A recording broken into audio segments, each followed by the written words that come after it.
Hello, my name is Ms. Wildcat, and I have a great literacy strategy for you. We are going to talk about pre-teaching vocabulary. You may have heard this strategy called front-loading vocabulary, but it is the same as pre-teaching vocabulary.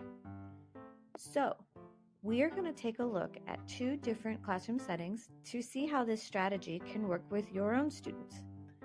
So come along with me as we take a look at how and why we use this strategy. Before we begin though, I have to introduce you to Mr. Mustang. Mr. Mustang is the arch nemesis of Ms. Wildcat. Mr. Mustang always thinks he is right, he never asks for help, he runs through lessons without taking questions from students, and he doesn't ever want to learn anything new. Let's not be like Mr. Mustang. Let's take a look at Mr. Mustang's class. There is a passage on the board for students to read. Feel free to pause so you can read the text. Notice here that students already have questions.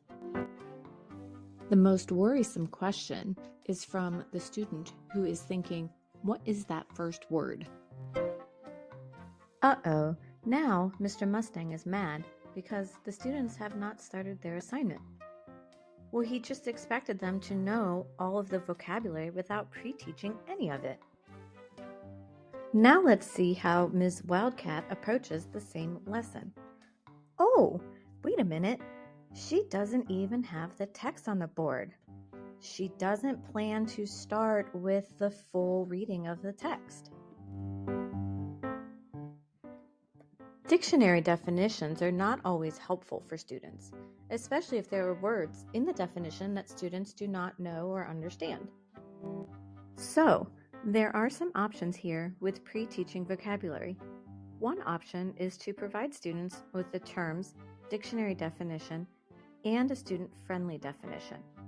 Another option is to provide the term along with a sentence for students to see how the word is used in context. If students are still struggling, you could provide students with a Freyer model.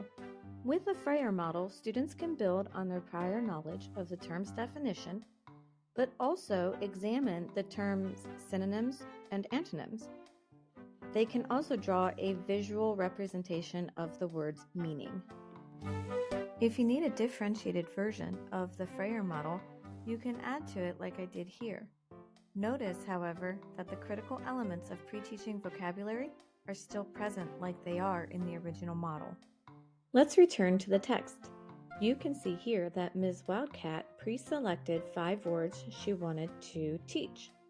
Notice that the students seem to have more positive thoughts about reading the text, but we have a student who cannot pronounce one of the words. Don't worry. If you watch my video on why we ask students to repeat the words we say, you will be equipped to help that student. Using any one of these strategies before asking students to read the assigned text will improve student engagement, reduce questions and anxieties, and ultimately lead to student success. And if you're still unsure about this strategy, feel free to schedule a meeting with me using the link below, and I would be more than happy to support you. Created using Powtoon.